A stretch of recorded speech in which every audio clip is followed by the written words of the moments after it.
Oui, James Gunn a mis l'accent sur le man dans Superman. Alors ça veut pas du tout dire que dans sa version, Clark Kent reprend I Shot the Sheriff en acoustique à la guitare pieds nus, en fumant ses meilleurs joints, ni que son nom kryptonien c'est Rasta Blanc, tout simplement qu'il souligne les faiblesses, la vulnérabilité, l'humanité de l'extraterrestre, et ça divise encore plus qu'un massage à la tronçonneuse. Tout le monde devient fou, il faut arrêter avec ce Superman, on va en parler ici, puisque ici votre fidèle commis des comics, vous êtes dans la critique du Superman de James Gunn. Ready? Bon, il faut poser le cadre, puisque les enjeux pour ce Superman sont énormes. C'est un nouveau départ pour un nouvel univers DC, avec de nouveaux acteurs, un réalisateur, un chef, co-chef des studios DC bien connus pour avoir offert à Marvel une des meilleures trilogies du MCU avec les Gardiens de la Galaxie, un très bon film avec le Suicide Squad, une très bonne série avec Peacemaker, sauf que là, ça vient quand même enterrer l'ancien DCU et un de ses architectes très populaires, Zack Snyder, qui avait livré sa vision de Superman dans Man of Steel, puis dans Batman vs Superman, puis dans la version Ultimate Cut de Batman vs Superman, dans sa Justice League, les deux, si on compte celle qui dure aussi longtemps que le record du monde de la plus longue période d'immersion totale dans la glace, détenue par un Polonais, Lucas In The Rock Spuznar. La base de fans du Snyderverse est très impliquée, elle souhaite la réhabilitation de cet univers sombre et marqué par la vision du réalisateur de 300 et de Watchmen. Ça crée un petit climat qui peut être très divisif. Le DCU d'ailleurs s'est terminé sur une longue série de flops commerciaux et de films un petit peu ratés, tandis que la phase 4 du MCU, pareil, elle a peiné à transformer l'essai de la saga de l'infini. La phase 5, mis à part Deadpool et le dernier Gardien, n'a pas eu les résultats espérés. Tout ça a permis de parler d'une forme d'épuisement des spectateurs pour les films de super-héros.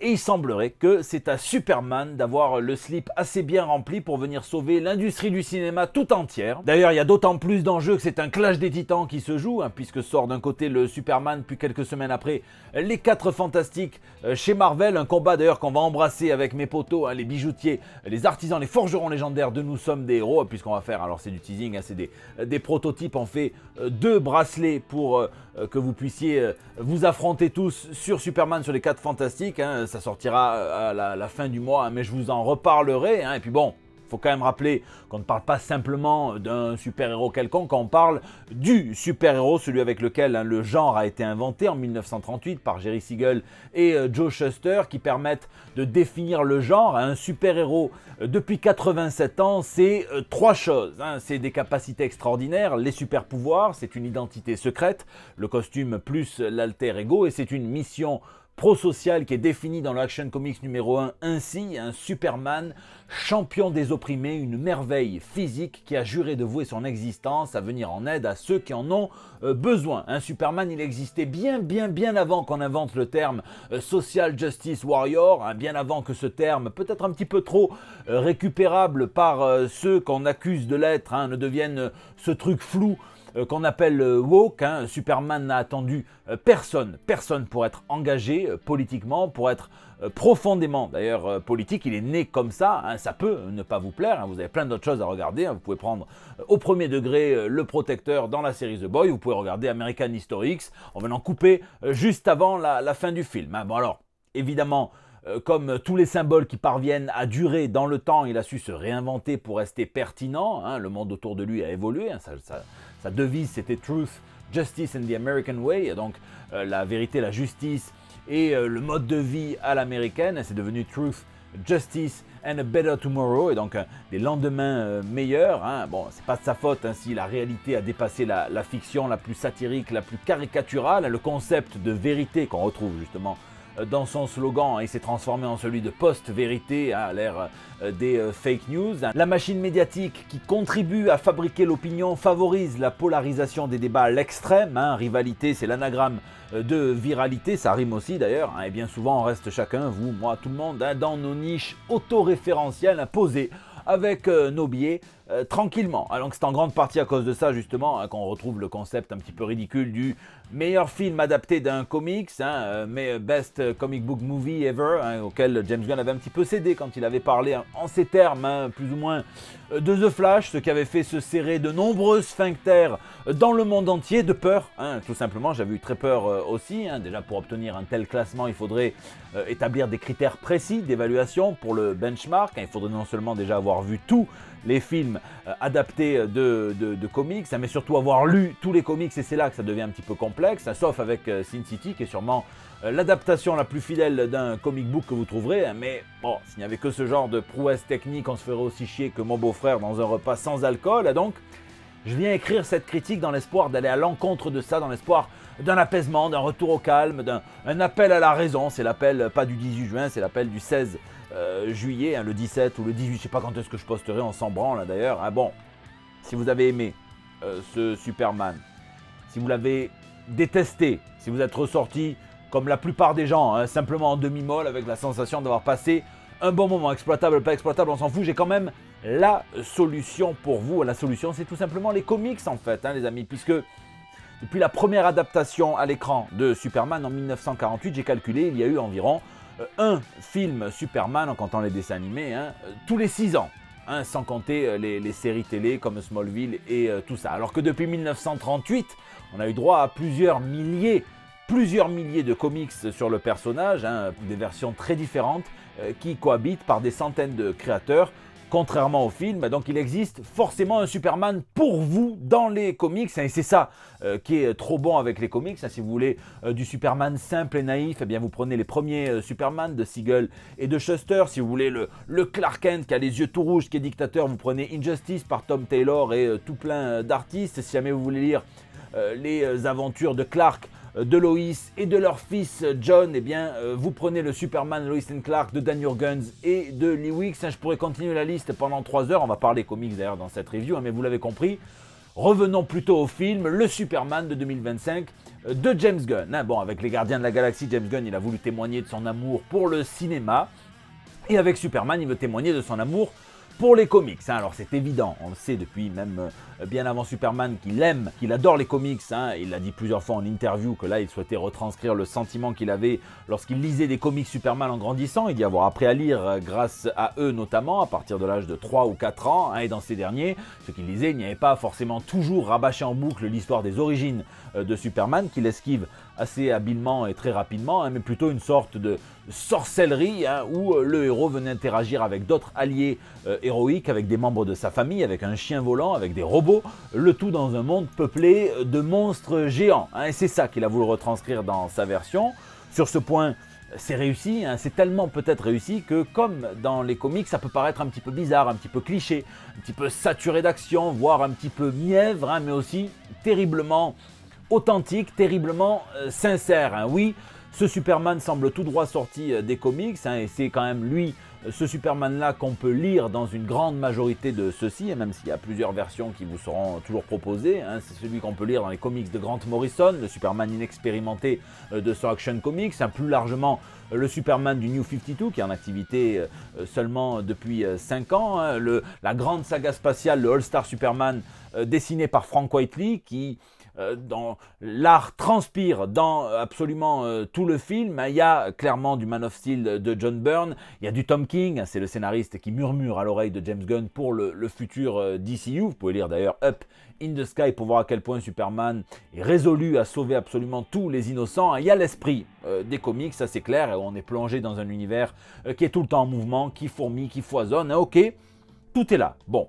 Maintenant, qu'est-ce qu'il a voulu dire exactement à propos de Superman, quand on voit bien à travers les différentes critiques, les différentes réactions, qu'il s'agit surtout d'un combat pour l'âme de Superman. Gunn dit qu'il a voulu faire un Superman imparfait, qui vit une forme de crise d'identité à une époque, hein, d'ailleurs, où on se demande quel est le vrai Superman, hein, not my Superman, ça c'est mon Superman. Bon, on se demande si c'est celui de tel ou tel réalisateur qui est le plus juste, si c'est celui de tel ou tel scénariste, tel ou tel dessinateur de comics, à une époque où la sphère politique vient récupérer la figure de Superman en surfant sur cet outil de propagande qu'il a longtemps été. Eh bien, c'est peut-être plutôt pas mal de faire tourner l'intrigue autour de cette thématique, et on va se demander eh bien, de quels outils se sert James Gunn pour venir exposer sa vision du personnage. Tout d'abord, on va commencer par rappeler que une histoire, c'est des personnages que vous lancez à la poursuite d'un objectif et entre les deux, vous mettez des obstacles pour créer un conflit chez le personnage qui va se répercuter chez le spectateur, chez le lecteur, si on est dans de la prose, dans des comics. Et comment est-ce que là, James Gunn nous présente, vient caractériser ces personnages avec une scène peut-être fondatrice du film qui nous était un petit peu en partie offerte dans la bande-annonce, c'est la scène de l'interview de Superman par Lois Lane. C'est peut-être ma scène préférée, la plus longue du film, une des plus tranquilles, mais elle n'est pas dénuée de conflit. C'est celle qui permet de venir comprendre assez subtilement le fonctionnement de ces deux personnages qui sont complètement centraux. La pugnace Lois Lane qui n'affiche aucune complaisance, aucune peur pour Superman, l'homme quand même le plus puissant de la planète, le plus populaire surtout. Son mec aussi accessoirement depuis peu, et Kal-El, eh bien, lui qui est surpuissant, qui est naïf, qui est un électron libre et qui malgré toute sa force, tous ses pouvoirs, s'énerve qu'on vienne lui reprocher de vouloir la paix dans le monde, un petit peu comme si son vaisseau avait été récupéré par Geneviève de Fontenay, par Sylvie Tellier et par Jean-Pierre Foucault. Lois, là, elle vient permettre à Clark de comprendre la complexité du monde qu'il a juré de protéger avec une ferveur complètement candide. Le Justice Gang vient lui permettre de comprendre que c'est tout l'univers qui est comme ça, donc ça va être un petit peu plus complexe que prévu. Alors, premièrement, cette scène, pour moi, elle vient réhabiliter la figure du journaliste qui est extrêmement chère au monde, tout court, au monde réel. C'est une figure en voie de disparition. Je parle des journalistes, les vrais, je ne parle pas de ceux qui sont des carpettes pour le compte des milliardaires pour lesquels ils travaillent. Je ne parle pas des éditorialistes qui sont là plus pour manipuler l'opinion que pour véritablement informer. Mais même dans la fiction, dans les comics surtout, la figure du journaliste, elle est primordiale. On pense à Lois du Daily Planet, à toute l'équipe, on pense au Daily Bugle, à la bande donc, de J. Jonah Jameson, je pense à Spider Jérusalem dans Transmétropolitane, je pense à Wick dans Black Sad qui va avoir droit à son spin-off, je pense à Tintin dans Tintin, et là on dirait quand même un drôle de titre de porno entre variantes du multivers de Hergé. Il y en a plein d'autres, et s'il y en a autant, c'est que grâce à leur talent d'enquêteurs plutôt vocaux, eh bien, ça permet à l'auteur de venir dérouler l'intrigue comme c'était des détectives modernes. Et alors, deuxièmement, je trouve cette scène beaucoup plus satisfaisante que le laïus de fin de Superman dans les locaux de Luthor Corp. Là, son grand cri du cœur où il dit être tout aussi humain que Lex Luthor. Et c'est marrant qu'il ne dise pas plus humain que Lex Luthor alors qu'il a prouvé que c'était clairement le cas. Il explique à Luthor d'ailleurs ce que ça veut dire pour lui que d'être humain, aimer, avoir peur, douter, avancer en faisant de son mieux, se tromper. Bon, expliquer ça à Luthor, c'est peut-être un petit peu comme expliquer le véganisme à Jeffrey Dahmer. Je ne suis pas sûr que ça fonctionne réellement. J'ai trouvé cette scène un petit peu moins subtile, si vous voulez, même si c'est un des points d'orgue du film pour ce Superman qui parvient enfin à se définir en dehors de ce que le monde pense de lui. Il reste ce héros capable de sauver une population civile victime de la guerre, tout comme un écureuil, tout simplement. Alors certains diront que c'est woke de ne pas vouloir faire de mal aux mangeurs de glands, mais calmez-vous, calmez-vous, vous êtes déchaînés, justement. Eh bien, on peut d'ailleurs féliciter James Gunn d'avoir osé, pour un blockbuster de l'été, grand public, tout public, autant s'immerger dans la politique en imaginant un conflit entre la Boravie et le Djaranpour, sur lequel on peut venir plaquer des conflits bien réels, la Russie et la Crimée, la Russie et l'Ukraine, Israël et la Palestine, plein d'autres conflits armés, c'est comme les comics, ça malheureusement on n'en manque pas. Ce conflit il est orchestré par Lex Luthor dans son désir d'anéantir Superman, et ce n'est pas le seul stratagème qu'il entend utiliser pour ce faire. James Gunn, il vient quand même mettre un autre obstacle très malin sur le chemin héroïque de Superman en provoquant dans son personnage un profond conflit interne qui vient chambouler son identité profonde en venant modifier sa mission, ce pourquoi il a été envoyé sur Terre par ses parents biologiques, et ce 3 ans seulement après qu'il ait décidé de se révéler aux yeux du monde, et tout ça bien grâce au message de ses parents biologiques. Alors vous savez quoi? Là je vais oser comparer Gunn et Snyder, mais calmement, tranquille, parce que je pense que ici c'est vraiment intéressant de voir ce qui a été fait. Je comprends l'opposition Zack Snyder, James Gunn, qui n'existe sous sa forme la plus virulente que chez les fans les plus hardcore, parce que les deux font le même métier, se respectent, rigolent même de tout ça. Je suis persuadé qu'ils le font en privé et même tout à fait en public, hein, notamment dans un des derniers épisodes de la série Rick et Morty qui est produit par la Warner. Ah, donc vous inquiétez pas, tout va bien. Dans la trilogie de Zack Snyder et plus précisément dans Man of Steel, le réalisateur vient appuyer sur le même ressort que James Gunn, la mission de Kal-El sur Terre, hein, et Gunn il vient lui se démarquer radicalement là pour le coup de son prédécesseur, hein, puisqu'en termes de conflit, Zack Snyder vient placer sur le chemin de son Superman dès le début un adversaire si puissant qu'il doit se résoudre à le tuer, hein, avec un geste qui te fait clairement radier de l'ordre des ostéopathes, hein, et il doit évoluer à partir de cette erreur fondatrice originelle. Tandis que lui,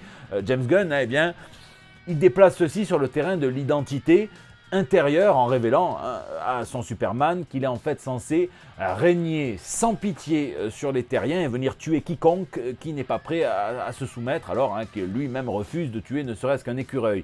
Et ça n'est pas une post-vérité, c'est pas quelque chose qui est orchestré, fabriqué de toutes pièces par Lex Luthor, c'est la pure vérité, et je trouve que ça a un poids, un impact encore plus fort. C'est assez inédit dans les comics, même si l'un des premiers Jor-El antagonistes a été écrit par Alan Moore et Dave Gibbons dans l'histoire For the Man Who Has Everything, où Superman se retrouve piégé dans une simulation où Krypton n'a pas été détruite, mais où son père est un vieux amer, prêt à tout pour gagner le respect de sa communauté. On a aussi eu la version Mr. Oz dans les comics, un petit peu plus récent. C'est bon.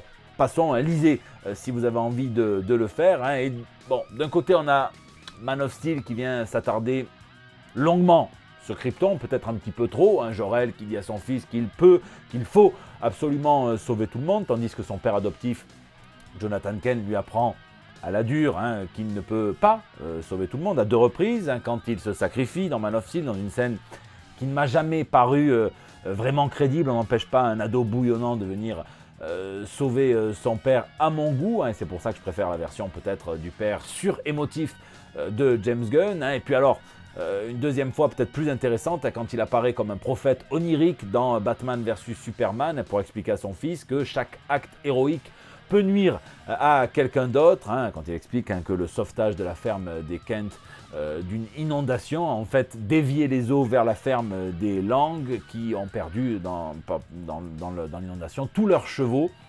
De l'autre côté, on a James Gunn qui lui vient s'affranchir le plus rapidement possible, et je trouve que c'est malin, de l'héritage kryptonien qui est vu et revu depuis 1978, même dans la série Smallville, enfin partout, et qui permet à son Superman justement de venir tracer sa propre route beaucoup plus rapidement dans le futur, et dans cet univers alternatif complètement assumé, sans chercher à répondre à la question comment est-ce que notre monde réel réagirait à un Superman de 2025. Ensuite, je suis désolé, mais qu'on aime ou pas le scénario qui leur a été donné, je trouve qu'il faut quand même parler de la prestation des acteurs. Bravo à James Gunn pour ce casting, bravo aux acteurs. Nicholas Hoult est un Lex Luthor vibrant, capable d'accomplir des prouesses technologiques merveilleuses, et imaginez le bien qu'il pourrait faire avec tout ça, mais il est rongé par la jalousie, l'ego, la mégalomanie, la calvitie, je ne sais pas, au point de mettre son intelligence au seul service de l'anéantissement de Superman. Alors, c'est un très bon cocktail entre le Lex Luthor de Grant Morrison dans le All-Star Superman et de Quietly, et celui de John Byrne, où il prend vraiment, là, pour le coup, ce tournant homme d'affaires, un petit peu classe, mais vilain à la James Bond. Alors oui, il fait penser un petit peu à un Elon Musk, un petit peu à un Donald Trump, mais c'est pas la faute de James Gunn si la fiction a complètement été dépassée par la réalité, qui lui fait des doigts en lui courant devant. Le Guy Gardner de Nathan Fillon est peut-être la plus pure version de ce qu'on a pu lire dans les comics de J.M. DeMatteis, de Keith Giffen et de Kevin Maguire. C'est bluffant, il est très très charismatique en dépit de son look de moine fromager. C'est peut-être grâce à lui ou à cause de lui que Lex Luthor préfère encore rester chauve, alors que, intelligent comme il pourrait vraiment remédier à ce problème et faire pousser des cheveux à n'importe qui sans aucun souci. J'ai trouvé quand même dommage, pour avoir quand même des petites notes d'amertume, qu'on ne voit pas plus de séquences avec Hawkgirl. On sent quand même les bonnes idées, notamment dans sa façon de représenter en combat, ses cris. Ça, j'ai bien aimé, j'aurais aimé en voir plus. Et en même temps, on ne peut pas faire briller tout le monde. Et j'ai été complètement bluffé par Eddie Gategui en Mister Terrific, qui vole la vedette dans plusieurs séquences, qui donne envie clairement d'avoir un film solo entièrement consacré à lui, qui me donne envie de relire surtout le Checkmate de Greg Rucka et de Jesus Saiz, de Joe Bennett aussi dans le deuxième arc, le Strange Adventures de Tom King, de Mitch Gerads et de Ivan Doc Shaner, The Terrifics de Jeff Lemire, d'Ivan Reis, de Ivan Doc Shaner qui est encore là, de Joe Bennett aussi. Pareil pour le Jimmy Olsen qui est superbe, qui est incarné par Skyler Gisondo. Alors pour ceux qui sont courageux, lisez la parodique série Superman Spall Jimmy Olsen des années 50. Il y a plein d'épisodes qui ont été faits par Jack Kirby. C'est assez délicieux. C'est là qu'en plus apparaît pour la première fois Darkseid. On s'y attend pas forcément. Lisez aussi la mini-série éponyme de Matt Fraction en 2019, plus récente, intéressante aussi. Au niveau des apparences, je suis évidemment pas spécialiste, mais il n'y a que très peu d'arrière-plans qui m'ont paru moches en termes d'effets spéciaux, alors que j'ai quand même été bluffé par Crypto, par le Kaiju, et puis par Métamorpho, qui sont, selon moi, à la pointe de la technologie, plus que crédibles, et qui viennent contraster avec ce que j'ai pu voir dans Ant-Man and the Wasp, ou d'autres. The Flash, oui, si, The Flash, putain, j'avais oublié, ça c'est le PTSD. Je trouve dommage aussi quand même d'avoir changé les origines de The Engineer, qui a été créé par Warren Ellis, par Brian Hitch, où Angela, elle vient reprendre le manteau et les nanobots de l'ingénieur originel qui est un héros. Ici, bon, c'est une des pantins de Luthor, pourquoi pas, ok, mais il fallait peut-être pas déranger The Authority, c'était pour nous faire une forme de redite de Mercy Graves, un petit peu dommage, et sinon, mine de rien quand même, pour un film qui présente autant, qui nous balance autant de trames narratives, autant de personnages, eh bien je trouve que l'ensemble reste très compréhensible, que Gunn parvient quand même à tout relier, à venir un petit peu tout résoudre là où il aurait pu facilement se casser la gueule, mais c'est peut-être aussi parce que je lis des comics et que je suis habitué à cet univers, et donc dites-moi dans les commentaires si vous êtes allé voir ça avec des personnes qui ne sont pas du tout familières de l'univers des comics, avec des néophytes, si vous trouvez même vous que c'est trop fouillis ou que ça risque de perdre les gens les moins expérimentés. Bon. Mais au final, le fil conducteur qui est porté par le trio Lois and Clark, par leur amour qui transpire du début jusqu'à la fin. J'avais besoin de leur amour, vous le voyez. Non, vous le voyez pas parce que je suis un petit peu avachi, mais sinon vous le verrez, vous le verriez sur mon t-shirt. Eh bien, j'avais besoin de les voir se rouler des pelles. Ça fait plaisir. L'autre membre du trio, c'est évidemment Lex Luthor qui leur met autant de bâtons dans les roues que possible. Eh bien, ce fil, il est fait en pur amour de James Gunn pour les comics, et ça permet de venir brosser un portrait de Superman qui me semble assez impossible de ne pas trouver séduisant, même si ce n'est qu'en partie. Il y a un cœur, bordel. Alors bon, Superman, ça reste un symbole d'espoir dont on a toujours eu besoin, pas que maintenant, mais maintenant quand même plus que jamais. Et ça, James Gunn parvient tout à fait à le retranscrire avec brio. On verra d'ailleurs comment s'en sort ce symbole après cette première épreuve, parce que oui, il a été éprouvé, mais c'est ça, pour avoir un personnage puissant, eh bien, il faut lui faire subir des épreuves. James Gunn vient de mettre à mal son héros, c'était son baptême du feu, et bien on verra qu'est-ce qu'il deviendra quand il sera la pierre angulaire du DCU dont il pose les fondations, et quand viendront probablement d'autres problèmes qui le pousseront à revoir ou non ses idéaux. Patience, je vous laisse me dire ce que vous avez pensé de ce film Superman et de cette critique dans les commentaires. Je vous fais des bisous et je vous dis à très vite pour les 4 Fantastiques, évidemment.